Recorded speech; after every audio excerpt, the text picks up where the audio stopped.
Hey, thanks for tuning in to the Dojo Show, a podcast for those who ever ask. What is the top 5 ranking of that particular topic? A question answered weekly by a pair of best friends, giving you the top 5 of anything and everything. And now, the Dojo is opening for this week's episode.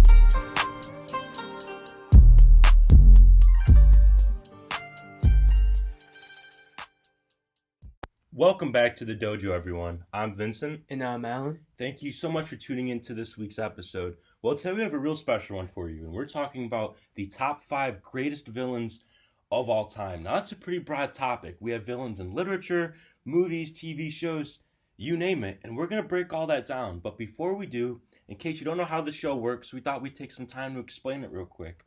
So, I create my top 5 list of the greatest villains of all time, in my opinion. And then my co-host, Alan, he also creates his top 5 list of the greatest villains. Then we're going to debate a little bit.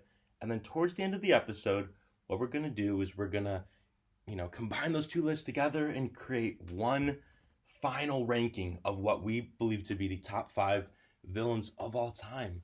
But before we get into that, Alan, there's a lot of frightening villains out there. Now, we're not the biggest fans of horror per se, so there might not be too many of those villains in our top 5. But when we were a kid, there were definitely a lot of frightening villains that maybe weren't even villains. Like, for me, it was E.T. and Jar Jar Binks that scared me as a kid. It's funny. What's up with that? They're not even villains. And it's crazy because there's some things that should be scary as a little kid that weren't. There's something I'm thinking about Shrek. I don't know why that's the first thought that came to my head. Lord Farquaad? Dude, that guy scared me. What? The little guy, he was so small. He's no bigger than Gingy is. I don't know, but hey. Wow. Respect. He's not as big. He's bigger than E.T. I don't know why you were scared of him. It's that long neck and them Reese's Pieces. Who likes Reese's Pieces? And he has a glowing finger. I don't know, man. I remember. That's irregular. I remember one of the first times Vincent and I hung out. We were like 10 years old. It's been like 10 years already. That's nuts. Hanging out. He comes over, showing him the house, my little sister's room. She's got this cute. I think we just got back from like Disney World or something. She got this cute little E.T. stuff. It's like in a little nightgown. It's a little nightcap on. Dude, I remember he's hugging a moon. He's hugging a little moon. Oh my gosh, I forgot about this. And Vincent freaks out. And I was like, I'm not sure if he's coming back in our house. I don't know if this guy's going to be a permanent. Dude, I don't know. He's a little sensitive. But hey, I respect that. Some kids are scared of the dark. Yeah. Some kids are scared of the monster in their bed. But you're scared of E.T. You know, what's crazy about this is to kind of piggyback off that story. I remember going to another new friend's house. This was once Alan and I both moved to the same town the same year. So yeah. I was hanging out with another friend that I met once the school year started, and I went to his basement, and he had a Star Wars Episode 1 of Phantom Menace poster. And I don't know if you've ever seen that poster, but it's all artwork. And the artwork of Jar Jar Binks is so creepy. And I also remember being that guy going over all these people's houses, be like, "Yeah, you gotta hide that from me." That freaks me out. No, literally, and he's not even kidding. Literally, we had to put the E.T. in my sister's closet, like in the top shelf. Which is kind of funny because in the movie he hides in a closet. That is true. That's true. I never even think about that. But man, what else? The Green Goblin from the first Spider-Man. No, that's just creepy. That was his voice. It was the mask. You know what? It was actually the man himself. That dad was creepy, man. Yeah. Willem Dafoe, man, he played that role like a beast. He did a good job. Another one, and I actually just piggybacking on the Spider-Man. There's a story in it. I mean, it was a villain, so I'm sure I was supposed to be scared of it. But growing up, one of my biggest... It was Doc Ock, right? Doc Ock. One of my favorite superheroes, Spider-Man. I don't know when that movie came out. I was like 4 or 5. Go to a movie theater. It's not a big deal, but it's like, we're going to go watch Spider-Man 2. I only made it halfway through the movie. I don't know what about it was Doc. The dude was... He was possessed by some robot arms. He wasn't even that scary. That's the thing. He had these like little black goggles on. He had sunglasses. He had sunglasses on. Dude, his comb over was weak. You can see some of his bare chest. He was flabby. He was... Come on, son. Dude, I don't know how that scared me, but that creeped me out. I didn't even make it through that whole movie. I mean, that's half of it, is being afraid of these things. Yeah, you kind of can't explain it. Yeah. Yet you're not afraid of people. Like, I feel like nowadays, I wouldn't be afraid of some guy like Thanos. Sure, he's this big purple monster, but he's not really scary per se. Yeah. They try to take this human route with him. And I don't know, you might see Thanos in our top 5 lists I here. love Thanos. And I think just the last point before we jump into all of this, in some ways, because I think what you were going into is how CGI'd Thanos looks, and he's not really that scary. And I don't think he was intended to be scary. I think his motives were supposed to be scary, but there are some creepy things. First thing that comes to my mind when I'm thinking about like modern day like villains, CGI, Pennywise. That dude's a freak. That guy's a freak. That is scary. That is scary. You have to look at like the cover of the movie albums, or not the albums, the CDs, or the DVDs. I can't. Blu-ray, DVD. What's next? VHS. That's creepy. So, I mean, also just what's really funny about that, even like the modern Joker, the movie just came out. He's also a clown. Yeah. Very two different clowns. Very scary. Yeah. And I never thought I'd be that guy that's like, yo, clowns low key freak. Clowns are back. Back when right? like 2016, I was scared to go walking in the woods by myself. In the woods by myself. In the woods by myself. Why walking in the woods by yourself? I don't know. I'm walking my dog or something. Why is your dog? You don't have a dog. Not anymore. Back then I did. All right, guys. Oh, man. Whoa, we are going to jump. Whoa. Gotta catch myself there. We're gonna jump on in to our top 5 lists, and I went first last time, so I'm gonna have Alan share his list first. That's cool with you. Yeah. And then I'll go ahead and share my list afterwards. Yeah. So I got it all pulled out. I'm gonna try to not talk about. I'm just gonna read it. That's a good idea. And then we'll talk about it into it. Yeah. Number 1, right away, Thanos. It's a good pick right there. 2, Roger Goodell. The commissioner? NFL the commissioner. NFL? Everybody boos him. Everybody boos him.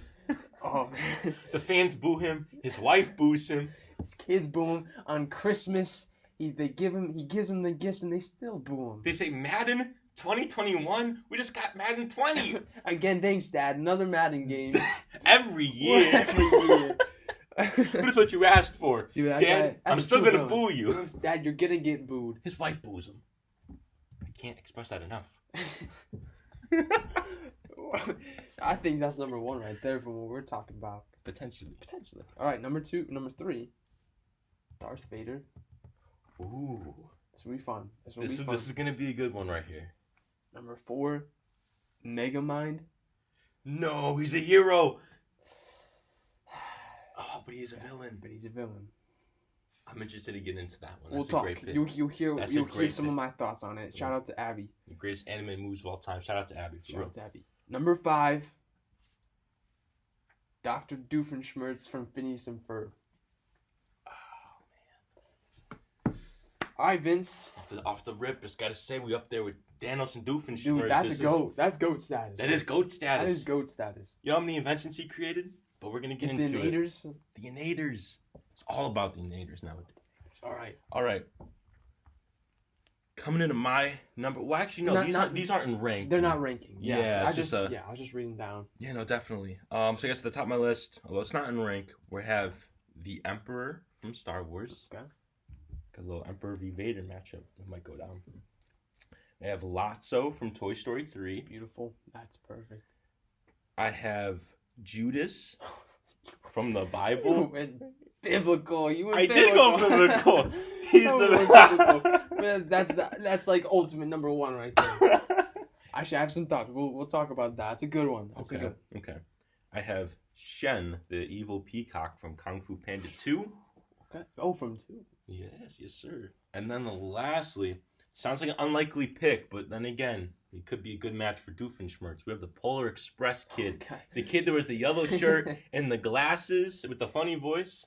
I hate that kid. What's that one line? There's like a couple like videos or like jokes. He talks about sickle motor Mobamba. Sickle motor Mobamba. Although he never says that. He never says that in the movies. That's awesome. That's a great pick. That's a villain right there. No, we got some good picks. Okay, this is gonna be a great list. We have one in common. No, we don't. We don't have a single one. We don't have a single one in common. This is gonna be tough, guys. This is gonna be fun. Okay. All right, let's jump right into it. All right, let's start with Darth Vader. Darth Vader. Okay, So of course we're gonna pair him with the Emperor. If you want to, I'm cool with that. Or we can do Thanos with the Emperor. True. No, you have a good point. So you said Vader. Oh, we don't even have to pair him. Let's just talk. Let's just talk about him. Just talk about him. He's like kind of all over the board. I think. Yeah. So it's tough because it's tough to define greatest and best, right? The best villain in Star Wars, I have to say, is the Emperor. He is the ultimate villain in Star Wars. He's what leads and what drives and what motivates all the antagonists in all the movies, right? That's very true. Yeah. There's just something iconic about Vader. It's the breathing. It's the voice. You look up best villains, top villains of all time, and almost every time Darth Vader will pop up at number one. Yeah, so I think a lot of criticism with Vader comes from he didn't really do anything. You know, he cuts off Luke's hand and he, you know, captures Han Solo. If we really want to boil it down to, that's what it comes to. Yeah. And he does capture Princess Leia. I'll give him that too. And while that is a fair criticism, and I've actually been somebody that has said those things on myself, that's also Princess Leia, Han Solo, and Luke Skywalker, your main characters. Mm-hmm. He did have an effect on all three of them, whereas the Emperor never came into contact with Han Solo, never with Leia. It was only with Luke, and actually going up against Luke, he failed. So there is something to be said about that. You know, I'll give you that for sure. Yeah. And Vader, you know, if we're talking movie theater gasps, you know, I would say being in a movie theater, the biggest cheer and applause I've ever experienced was the portal scene in Endgame. But a close second to that was when Vader showed up at the end of Rogue One and just whipped through that hallway of Rebels, because you've not seen Darth Vader in so long. Yeah. And then whip out the red lightsaber and just be a total beast. Nobody has that kind of energy. I don't think anybody on this list has that kind of energy. Not even the Emperor. Yeah. He is a presence. So I think that was a good pick, man. I think definitely Vader is on the list. Where? We'll figure that out. But he's on there. What do you want to... Let's talk about Lotso real quick. Lotso. Unless you take this one. What do you think about Lotso? First of all, we love the Toy Story movies. All the Toy Story movies. That's the third is my favorite. How about you? Do you have a favorite of all of them? I forget. The awesome thing about all the Toy Story movies is there's not a weak one. Toy Story 4, in my opinion, it might just be my memories. I might could put that as my favorite, but it was a really good movie. That was, you know, I think as the movies go, they definitely become more emotionally tough. And I think that the fourth was definitely no exception. Oh, the fourth one was heavy. Even the beginning, when he's like, when Bo Peep leaves at the beginning by that guy that bought the toy, and then he's like sitting underneath the car when he said goodbye to her, and the rain's just pouring down. How's that not a meme yet? Like, that is so sad. Haven't had a lot in a long time. He hasn't had anything in a long time. Nothing in a long time. His kids don't play with them. No one plays with them. And he's gone. When he gets a snag in his cloth, they booing him. They're going for his voice box. But we're not talking about Woody. We're going to talk about Lotso. We're talking about Lotso. Okay, so... He smells really good. He's probably one of the best smelling villains of all time.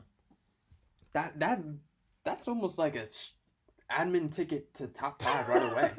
I don't know about you. No, but I have to agree with that. That's probably the best Toy Story movie. And of course, he's the antagonist. He's what leads the storyline. Yeah. Lotso, that's something else about a villain. He always, the best villains in my opinion always seem good at first. Not the best, but there is something cool with a villain seeming good at first and then just turn the page. Shout out to Judas, but we're gonna get there later. Judas, man, Judas. He's the one of the biggest betrayers of all time. Have you ever met someone named Judas? I have never met. Have you ever met anybody? Nobody's named Judas. Named Judas. Who would name their kid after Judas? Who can name their kid? That's Lotso? a good point. Lots true. After what happened, man. Hey, nice to meet you. My kid's named Thanos. What's your kid's name? Oh, Doofenshmirtz. Doofenshmirtz. But you notice no one is named Lotso. That's true. Or Judas. Especially Judas. I hate to do this, but what do you think about putting Lotso kind of like the maybe list? The maybe list. See, I think maybe's good. I think the reason that he stands out in my mind, he's in a really good movie. Oh, yeah. I'm not saying the movie's good because of him. There is some tragic backstory with him. And what was his kid's name? Bonnie's the new girl. What was his? Daisy. Is it Daisy? Isn't Daisy Toy Story 4? No. crap. No, Daisy is Toy Story 4 because of that one. Oh, I'm really bad with names. Man, we're driving people listening to this We're nuts right we're now. like, what? It's. Let us know in the comments. You know what? Let me for just look it sure. up. Let me. Yeah, I'll keep talking about Lotso real quick Yeah. as you do. You know, Lotso, he has one of the greatest gangs of all time. He has Big Baby. He has Chunk. He has the Big Mantis Baby. guy. Dude, Big Baby. Dude, Big Baby's crazy. He has the clown dude. He has the Cymbal Monkey. The Cymbal Monkey is maybe one of the creepiest toys in all the Toy Story movies. It is Daisy. It is Daisy? Yeah. Wow, I can't And believe I also got that. the clown's name is Chuckles. Chuckles. It would be Chuckles. And guess what? He's not chuckling no more. And no one's because chuckling. Lotso's so evil. But the Cymbal Monkey, do you remember him too? Dude, yeah. That is creepy. That He one really that does. one scene where he was like watching the security footage. And then Yeah. yeah, dude, that's Iconic. he has a good game. He's got a great game. Whereas like Vader, he has stormtroopers. They missed everything. They're running into stuff. They're missing everything. Oh man. Oh man. Okay. Let's do Doofenshmirtz. I'm feeling that one next. Doofenshmirtz. Vincent earlier we're talking about nostalgia, and that, speaking of nostalgia, that's a Doofenshmirtz. That hit me as soon as you said, Bubba, do your best Doofenshmirtz impression. I can't. Just give it a try. Not in front. I'm embarrassed. I can't. Not in front If of you everybody. do it, I'll do it. We'll both be embarrassed together. Ready? Say like Perry the Yeah. So I Platypus. was right away. All right, ready? Ah, Barry the Platypus. Alright, that was Alan, and I'll go. Ah, Perry the Platypus. Oh, that was perfect. You think that was not bad? That was perfect. Thank you, man. I was perfect. Sorry. I'm sitting here mesmerized. That was. I wonder how that translated on voiceover then. Probably horrible. Horrible. No, dude. He, of course, what an iconic show in Phineas and Ferb. Okay, so I was actually just talking to my parents about this. They're like, when did Disney Channel go bad or wrong? Yeah. And for me, I don't really say it went bad, but I know for a fact after Zach and Cody, I lost complete interest. Yeah. Then Phineas and Ferb regained my interest. Then Gravity Falls. And I think those were if I had just looking back at it, those were like the three shows. There was a great Lilo and Stitch show. There was some other great stuff in there. But Doofenshmirtz was probably in every single episode. Because it was that watch, rinse, repeat. You have your Candace, your Phineas, your Ferb, the Where's Perry, the What You Doing. There's all that. Yeah. And Doofenshmirtz, the Doofenshmirtz Evil Incorporated.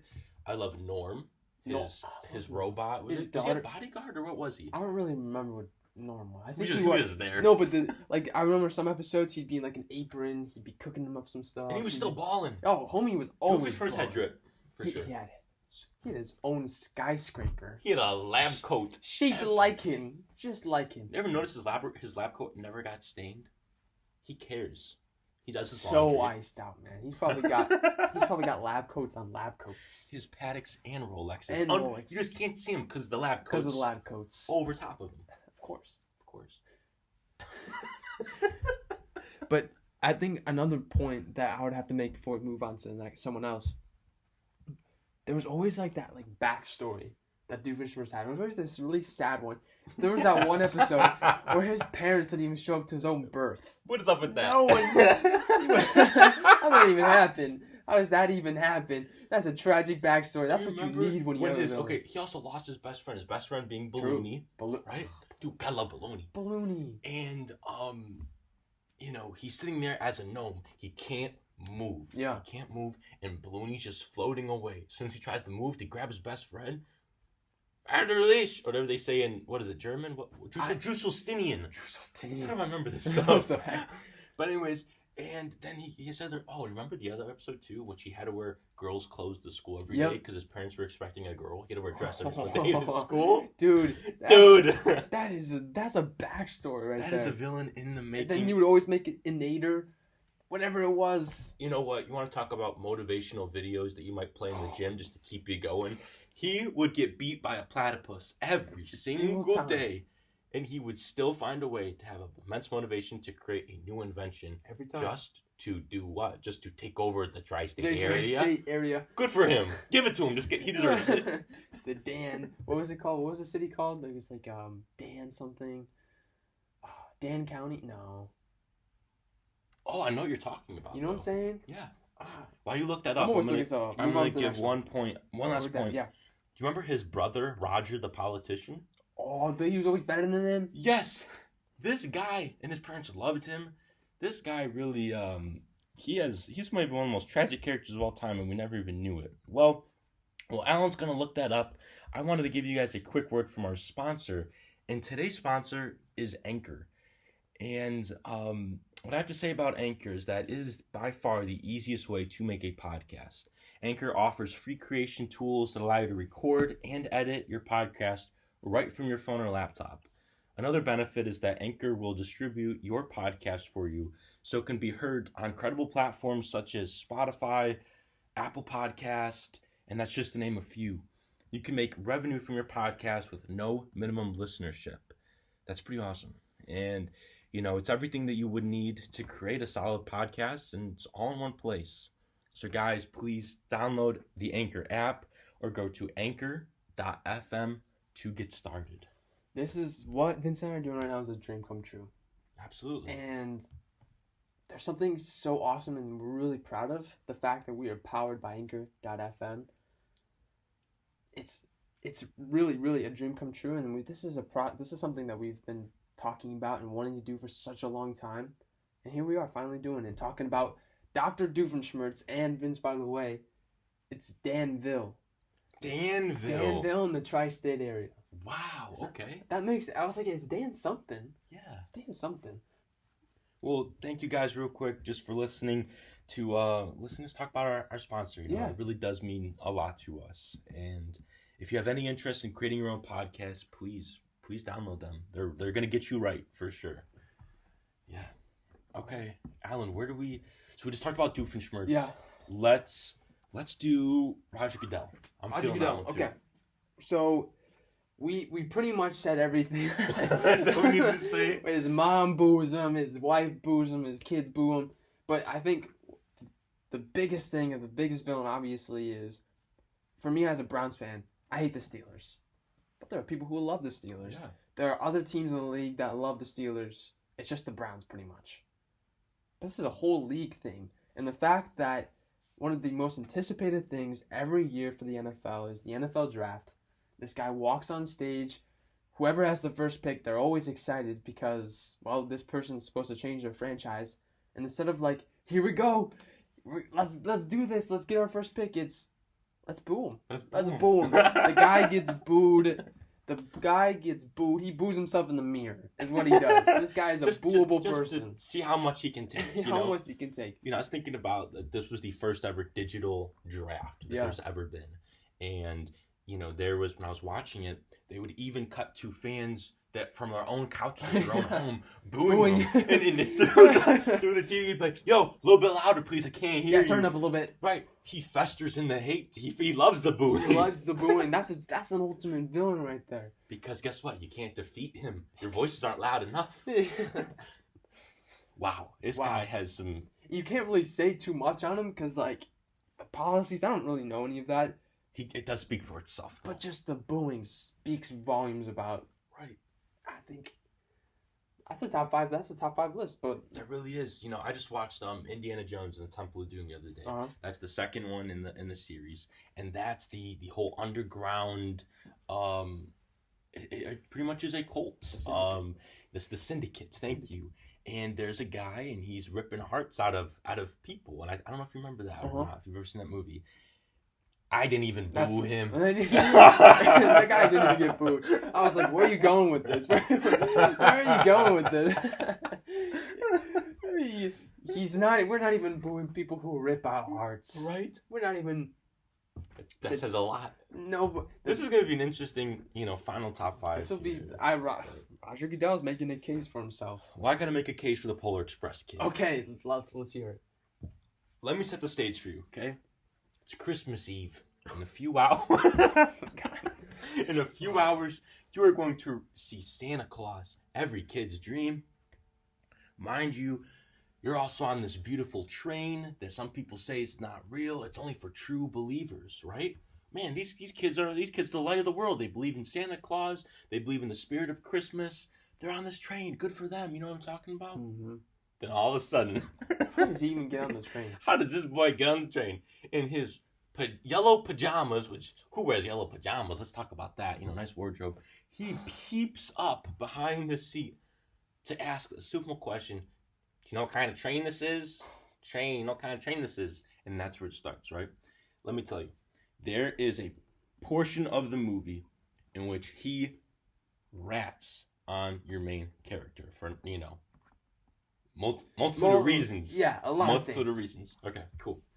And it's Christmas Eve, and this guy is snitching just to get seen on a higher level, to be able to see Santa Claus when all these other people talk about he did it and doing all this other stuff. Man, I'm having a hard time making a case for this one. Point is, it's Christmas Eve, and this guy's trying to ruin another guy's Christmas. Hey, did we tell you it's Christmas Eve? What kid tries to ruin another man's Christmas? And then, by the way, he talks about when Santa gets to see all of his gifts that Santa's going to be bringing him. And he says that Santa's delivering him lousy underwear. Well, he must have needed it, because Santa must have known about that. Santa's an all-knowing... Who asks a receipt from something that was given them by Santa? Thank God Santa recognized you, because he could have called you a bad little boy because you're trying to ruin another man's Christmas. You deserve underwear. Maybe, okay, let's be real. Maybe he's not a top 5 villain, but he's a top 5 simp. That's for sure. He's a simp for Santa. If he doesn't make this list, he's a simp. He is a top 5 simp. Let's just move on. Let's just move on from this one. Before we do, that was... when you said the boy in the yellow pajamas with the glasses, I don't know, something, I felt something. I get goosebumps. I felt gross. I felt like I needed to take a shower. There was just something about him. He had spiked hair, didn't he? It's a little flat top action going out. Gosh, those spikes. Something. There was another scene too. He's talking about the Mayans the Incas. I don't know. Was he really? He was one of them. Man, and talking about how they used to make so much hot cocoa a day and all this. Did we ask? Nobody asked. Right? Nobody asked. I just want to put that out there. Not even the director of the movie asked. And then he still got his way. This guy's a character. But we have some other people on the list. Let's talk about Shen from Kung Fu Panda 2. Okay. I'm gonna say I can't say too much on this just because I'm really ashamed about this. I didn't watch Kung Fu Panda 2. No way. Do you know who I'm talking about though? I've seen the Peacock. I've seen it in like all the advertisements for the movie and everything. I've seen it. After this episode, we will definitely have to watch some YouTube clips on we'll this have guy. To look into it, or maybe when we take a break to do our final top 5, I can show you a scene or something. He really is. Well, first of all, how do you take a peacock and make him be one of the most evil villains I've ever seen? Now, here's where the issue comes from: is that there's no human side to him. He's just evil, But still, making a peacock out of evil's cool. First of all, his weapon of choice is his feathers, but he can pluck them out and use them as like throwing knives. So from an aesthetic standpoint, he's pretty cool. If I'm remembering his backstory correctly, he did kell Poe's parents, so being your main character. And I'm not trying to spoil you or anything like that. He's got to make a case, Peacock out here murdering pandas. What's up with that? He is the emperor of China. So also he has this. He is. I don't want to call him a crime boss, but he has this whole gang. He's got a syndicate. Everything. He got the syndicate. And also, do you remember in the first movie, you have Master Fu Shui, who's he almost looks like a mouse, little cat-looking dude. I don't know what kind of species he is. Yeah. So you have him. And then you have Master Oogway, the turtle. Mm-hmm. Well, Shen, the name of the peacock, is the turtle's master. What? So essentially, this guy can beat Master Oogway. He can also beat Master Fu Shui, but he could also beat all the Furious Five. Why is this feeling like some Star Wars or something? Dude, let's just say, there are levels to this. There's levels. There is some. So he really is, not only is his skill set above everybody else, they took this peacock man to be so evil. But he's also just like, he's evil. He's evil. At the end of the day, he's evil. He's tied to Poe. He killed their parents. So, it really is that they really thought of all the evil things. They, cooked them up in a pot and they gave you Shen. I want to watch this movie. It's actually really good. It sounds actually pretty good. Yeah. The Kung Fu Panda movies don't get enough respect. Have you seen the third one? The one with like the villain's like this ox. He has like a throwing hammer. He's not. He's the not. funny thing is, I I haven't seen these movies or 2 and 3, Yeah. but I've seen the villains. I really have. Like, yes, for some, that's like, true. I don't know if it's just a video that pops up or whatever it is. McDonald's toys. Thank you, thank you, thank Um, you. I've not seen the third one either, but I think a marathon might be in order. Yeah, I wouldn't be opposed to that. Okay, Alan, let's get into. I feel like you have 2 more. I have 3 more. so looking into it. We talked about. Ooh. Did we talk about Thanos? We're not talking about Thanos. The goat. The goat? The goat. I didn't even want to, like, we don't really have to talk about him that much. I feel like he's on that list. But what do you think? Well, let's talk about this. You know, they set him up for about 20 movies. And then, you know, what's really interesting about this is upon setting him up for over 20 movies, he delivered. Mm-hmm. You kind of always saw him in the shadows, end credit scenes, whatnot. And I think what sums up Thanos, I think it was the end credit scene at the end of Age of Ultron. When the first time you see the Infinity Gauntlet, he grabs it and he's like, fine, I'll do it myself. Because he can do it, nobody else can. And a little bit of a spoiler for you guys, he did it. He wiped out half the universe and didn't really blink an eye. He never hesitated, not even only once. That's scary. You know, he's a man totally driven by his motivations and by nothing else. And that right there just shows that he's pretty powerful. Yeah. But the fact that he take on a whole Avengers team, he's something else. What do you think? Yeah, and I mean, not to get philosophical with it all, but I think it just does show a lot. I'm a very big goal-oriented person. I think that's why I love Thanos so much. But it also kind of just shows the cautions behind it all. Because sometimes you have your goal and you're willing to sacrifice anything and everything. And to Thanos' point, he sacrificed family, literally sacrificed his own daughter. Right. And of course he got what he wanted at the end, but he paid a price. You know, at what he says at what cost, you know? Yeah. What did it cost? So it's really awesome though, because it's a villain that's so driven by his goal, and the fact they gave him just such a long movie, pretty much just a whole movie and a part of another one, but that to me is why I like him so much. And of course, man, he's got some drip. Yeah, he's got some drip. Pimped out. He is. Oh my gosh! You look at his hand. Right. 5. He's got 5. He got 5 championship rings. He's got 5 rings. We're talking about goats. LeBron doesn't even have LeBron doesn't even have that. Yes. So, you know, one thing I wanted to say real quick before moving on, because as Alan said, what else really more can we say? You know, Thanos, he's something else. You know, he spearheaded thousands, I'm gonna say millions. Of memes.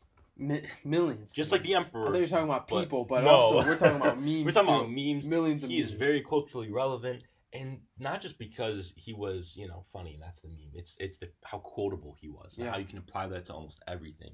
His music is, I don't know if you ever listened to his music at all, like his theme. Yeah. But it's like beautifully haunting, but it also kind of tells this peaceful story. Yeah. You can see that being the guy waging war on many battlefields, or you can also see that theme with some guy sitting on a porch on his farmhouse. On his farm, yeah. As he retired.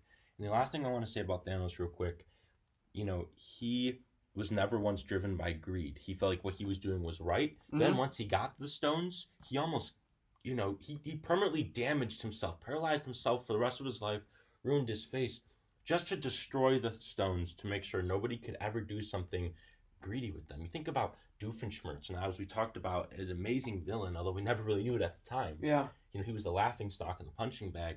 He's driven by greed. He wants to take over the tri-state area. Danville tri-state area. You want to talk about the Emperor? He wants to rule the galaxy, and actually he did for a long time. A lot of these people, you know, Thanos, he really was out to do what he thought was right, a good point, and then he left it at the door. Yeah, that's a great point. Next person, final one on my list, we got Judas. Judas. Well, we made the point, nobody's ever named their kid Judas, and if they did, hit us up. Please. Let us know down below. If your name is Judas, let us know. Because we're not going to believe you. Yeah, we you know, so I'm a Star Wars guy, as you guys know.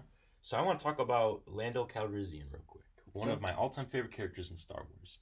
He is known to be one of the bad guys in Star Wars because he betrayed his best friend Han Solo. He turned him into Boba Fett and Darth Vader. Dun, dun, dun.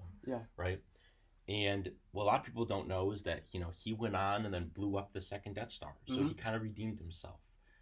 Something like Judas, there is no redeeming There's no yourself. redemption. When you turn in, somebody like Jesus for a sack of silver. Yeah. That's not an equal trade whatsoever. Oh, no, yeah. Especially when it can be bought out that way. And also, people like Lando are so looked down upon, or you really love him because he's quite the charmer, but he's so looked down upon because he turned over. How could you turn over Han Solo? How could you turn over Jesus Christ, the Son of God? Yeah. And, you want to, if that's something that you personally don't believe in, I'm sure, there's many people out there that do, considering that the Bible is considered to be the greatest selling book of all time. Well, I don't call it just some book. Obviously, Alan and I are very faith-based people, and it's so much more to us than just a book. And, we're not going to really go into too much depth about it. But the fact that I had to put him, I think we're both going to put him in that top 5 list, tells you our feelings on the Yeah, and then, like you said, it's the greatest selling book of all time. Some people, it's viewed as a story. And if it's just viewed as a story, then that's still probably one of the greatest backstabbing stories of all time. Yeah. Now, of course, people who are... Jesus just shared his last meal with them. I just broke bread. I just poured wine. You sat at my table. You sat at my table. We have a picture. We took a picture. They painted us a picture. To remember this moment. And you did this to me. What are you going to do? Take white out over your part of the image? Come on, man. But I just have one little counter argument with that. Now, obviously, not a counter argument, but if it weren't for Judas doing that, would there still end up Jesus being on the cross? It's a great question. We don't know. I'm just saying, like... There was a lot of, anger at him. There's no doubt about that. Yeah. I do feel like somebody would have got to him eventually. Now, would that have changed the story of it all? Yeah. I don't know. Jesus did say that I know one of you is going to betray me. Yeah. So it's not like it wasn't foretold. You want to talk about something like Lando Calrissian, that was totally out of left field. Yeah, true. So I'll give you that one. Yeah. Absolutely. Because, obviously, at the end of the day, that's not what our religion revolves around, but it's the fact that, at the end of the day, Jesus died on the cross, and the rest of the story. Right. But, yeah. If it wasn't Judas, it was going to be Peter. We know it was all going to be Peter. It was going to be him. Could have been Jesus himself, but no. Nah. Now, Judas. No, definitely. Definitely top 5. Absolutely. I think so. I've one more I think we have to talk about. Okay, let's get into it. Megamind. So that's right. You made a great point. Something I kind of overlooked. He ended up as a hero. But so did Darth Vader, and we still call Darth Vader a villain. That's true. And that's also a great point. But also, not what Thanos said, but... No, not Thanos, but like every other villain, he had a drive. He wanted to be the greatest villain. He wanted to take over Metrocity. Not Metro City, but Metrocity. He had his arch enemy. I actually love how that movie... Is his name Hal? Hal, yeah. But his arch enemy is the guy in the white and gold. Yes, Brad Pitt's Metro character. Man. Metro Man. Metro Boomin. But the fact that Metro Man, I love how that movie was able to like almost paint Metro Man as the bad guy. Yeah. And put us to sympathize with a villain. There's not really many movies that kind of make you sympathize with the villain, if that makes any sense.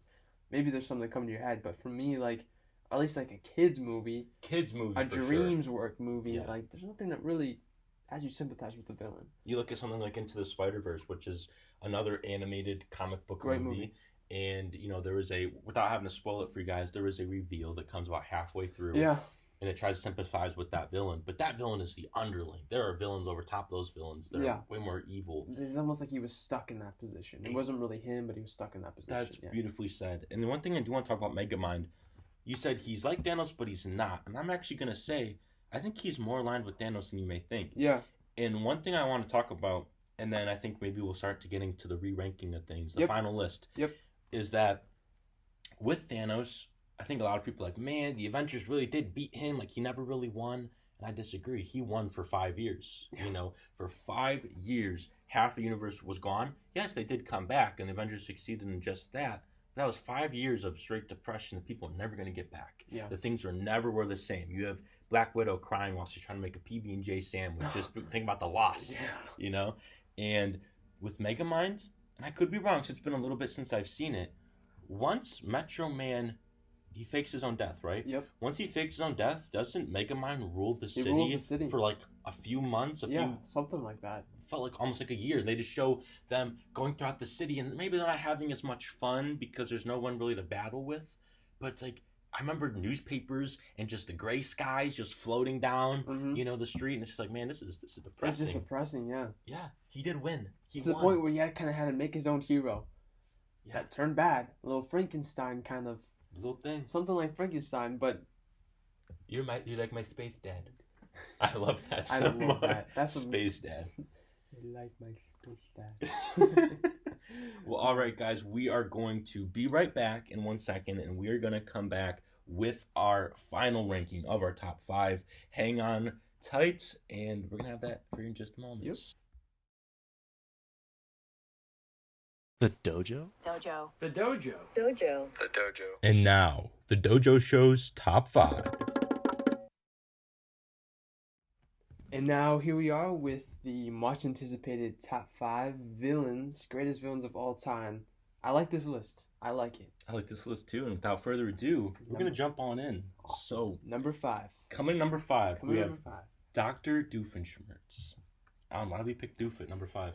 This guy was something I don't think we're planning on getting on there, but we made a great case just with his backstory, with his innators, with just everything. Doof deserved that number 5 spot. We really had nothing to work with, but we had everything to work with. He gave us everything. He really did. It was looking at these things that were seen as jokes and actually being, there's that darker side There's to a it. really dark side with not having your parents That has show to up be to one. your birth. That's one of the greatest villain origin stories of all time. All All right, coming in at number 4. Roger Goodell. Had to. He was unlike any other of these entries. He's so versatile. It's that realistic villain. We loved it. We made a great point with just saying everyone boos him. Everyone boos him. I like Roger at number 4. Me too. All right. Coming in at number 3, we have Judas. No, why isn't he number 1, Vincent? Why? Well, we did some talking about Judas, and there were, first of all, because it might sound as a little bit of a shock, and there's just a few things with this. Number 1, Judas was not the only person responsible for the crucifixion of Jesus Christ. You had Pontius Pilate, who, condemned him to death, and, Judas turned him over, right? And that really got, Jesus to the door of that courthouse. And it was the mob rule, calling him all sorts of names and, kind of really influencing Pontius Pilate's decision. There was a lot of factors there. So to say, hey, Judas is solely responsible, I don't think that's right. And also, I do want to point out, Jesus did know that somebody was going to betray him. So I think that's important to point out. It didn't really come as the most immense surprise to Jesus. And then the third and final thing about it, Judas had a lot of guilt. After the fact. And by no means does that change what he did, or by no means does that make things right.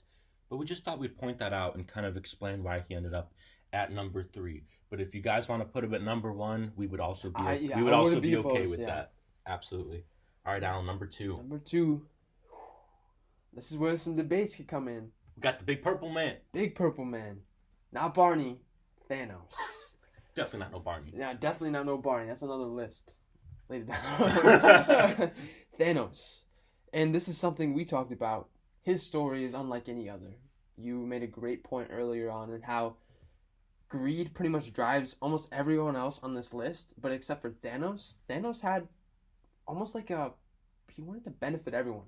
He wanted to benefit the universe, and although maybe those thoughts were evil, it wasn't out of greed. It was out of a sense of almost peace.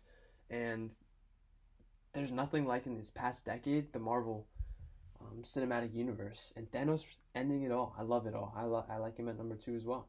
Me too, absolutely.